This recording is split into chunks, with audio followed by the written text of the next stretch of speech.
انسان میں کچھ کر گزرنے کا جذبہ اور بلند حوصلے ہوں تو پھر قدرت کی آزمائشوں کو وہ ترقی کی راہ میں رکاوٹ نہیں بناتے۔ محمد احمد بھی انہی نوجوانوں میں سے ایک ہے جس نے بینائی نہ ہونے کے باوجود ایم اے پاک سٹڈیز میں گولڈ میڈل حاصل کیا۔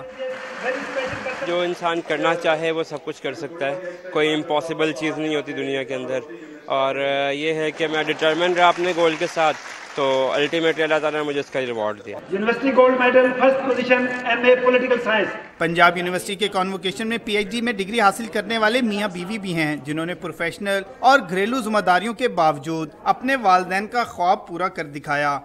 آبجیکٹیو تھا جو دل میں ذہن میں کہ اعلیٰ تعلیم حاصل کی جائے، وہ اچیو ہو گیا اور بہت ٹائملی ہو گیا۔ میرے لیے بھی مشکل کام تھا، بچوں کو، گھر کو، جاب کو اور پھر پی ایچ ڈی کو ساتھ ساتھ دیکھنا، لیکن میرے ہسبینڈ کی ہیلپ میرے ساتھ تھی۔ علامہ اقبال نے بلا شبہ ایسے ہونہار اور قابل طالب علموں کو ہی اپنا شاہین کہا تھا جن کی کامیابی پر اساتذہ اور والدین دونوں کو ہی فخر ہے۔ کیمرامین فاروق احمد کے ساتھ سیف اللہ چیمہ، ڈان نیوز، لاہور۔